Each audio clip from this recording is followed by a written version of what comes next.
इस क्लास में बात करते हैं प्रोटीन के कैरेक्टरिस्टिक्स के बारे में। तो पहले बात करते हैं प्रोटीन के कंपोजिशन के बारे में कि प्रोटीन जो बना हुआ है उसके अंदर कौन कौन सी चीजों से मिलके वो बना है। ठीक है, तो जो आपका जनरली जो आपका कार्बन, ऑक्सीजन, हाइड्रोजन, नाइट्रोजन और सल्फर है, ये क्या होते हैं, किसी भी प्रोटीन के मेन कॉन्स्टिट्यूएंट पार्टिकल्स होते हैं। ठीक है, नेक्स्ट बात करते हैं प्रोटीन्स के हाई मॉलिक्यूलर वेट के बारे में कि प्रोटीन्स का मॉलिक्यूलर वेट इतना ज्यादा हाई क्यों होता है। ठीक है, तो देखो जब क्या होता है, आपके थाउजेंड्स की संख्या में आपके अमीनो एसिड क्या होते हैं, ज्वाइन होते हैं, तो एक प्रोटीन का फॉर्मेशन होता है। वो कई बार 1000 भी हो सकता है, 10,000 भी हो सकता है, कोई फिक्स नहीं है। और एक एक अमीनो एसिड का मास बहुत ज्यादा हाई होता है, और जब इतने बड़े क्वांटिटी में ये सब क्या होते हैं, ज्वाइन होते हैं, तो जो प्रोटीन आपका बनता है उसका मास कई बार 1000 या लाख के क्या बोलते हैं कैलकुलेशन में चला जाता है। ठीक है, जिसकी वजह से क्या होता है, आपके प्रोटीन का किसकी वजह से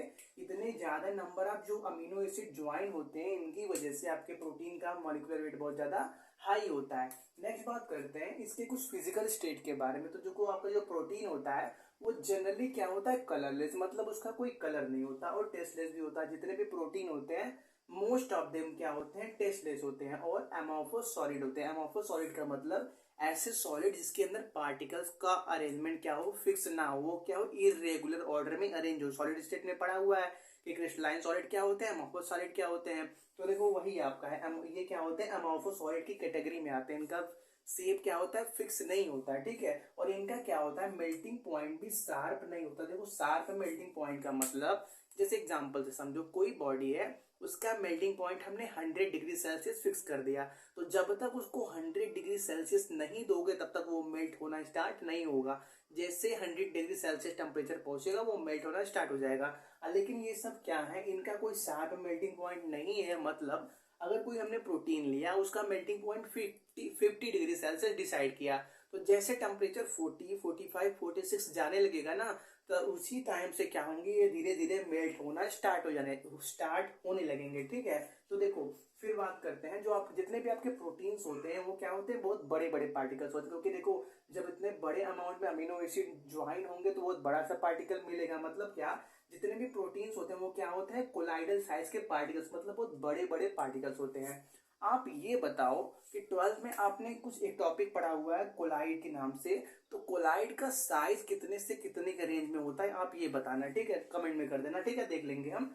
this property is used to separate protein from crystalline salt by the process of dialysis. क्योंकि देखो आपके प्रोटीन्स के साइज क्या है, बहुत ज्यादा बड़ा है, जिसकी वजह से क्या होता है, क्रिस्टलाइन सॉल्ट के अंदर से प्रोटीन्स को डायलिसिस में एक प्रोसेस है, उसकी हेल्प से हम क्या कर सकते हैं, आराम से अलग कर सकते हैं। ठीक है, इनको नोट करो। नेक्स्ट बात करते हैं ग्लूकोज के ऑप्टिकल एक्टिविटी के बारे में। तो देखो ग्लूकोज कैसे बनता है, छोटे छोटे अमीनो एसिड के मिलने से बनता है। ठीक है, तो जो आपके अमीनो एसिड होते हैं उनके अंदर जो कार्बन होता है उसके अराउंड बहुत सारे जो ग्रुप होते हैं, बहुत से प्रोटीन्स के केस में वो डिफरेंट होते हैं और बहुत से प्रोटीन्स के केस में वो सेम होते हैं। तो वो सेम वाला एक्सेप्शनल केस है, बाद में देखेंगे। लेकिन मोस्ट ऑफ द टाइम जितने भी आपके प्रोटीन्स के अंदर जो अमीनो एसिड होते हैं उनके अंदर कार्बन के अराउंड चारों ग्रुप क्या होते हैं, डिफरेंट होते हैं, जिसकी वजह से क्या करते हैं, वो ऑप्टिकल एक्टिविटी शो करते हैं। मतलब वो क्या, प्लेन पोलराइज लाइट को क्या करते हैं, रोटेट करने की टेंडेंसी रखते हैं। ठीक है, नेक्स्ट बात करते हैं इनके एम्पोटेरिक नेचर के बारे में। तो देखो आगे अभी हम देखेंगे ज्विगिटर आयन के नाम से एक टॉपिक पढ़ेंगे जो ये बात बताता है कि जो आपका अमीनो एसिड है वो एक डाइपोलर आयन की तरह क्या करता है, बिहेव करता है। ठीक है, तो देखो जो आपका प्रोटीन है वो क्या कर सकता है, एक डाइपोलर आयन की तरह एग्जिस्ट कर सकता है, जिसकी वजह से क्या आपका वो एसिड और बेस, एल्कलीज मतलब बेस, दोनों के साथ क्या करता है, रिएक्शन करने की क्षमता रखता है। और वो ऐसी चीज जो एसिड बेस दोनों के साथ रिएक्ट करती है उनको क्या बोलते हैं, एम्पोटेरिक बोलते हैं। मतलब क्या, प्रोटीन आपका एम्पोटेरिक नेचर भी रखता है। ठीक है, प्रोटीन नहीं, जिसके अंदर जो अमीनो एसिड होते हैं छोटे छोटे, वो क्या होते हैं, डाइपोलर आयन की तरह बिहेव करते हैं। ठीक है, अभी आगे देखेंगे, इनको नोट करो पहले।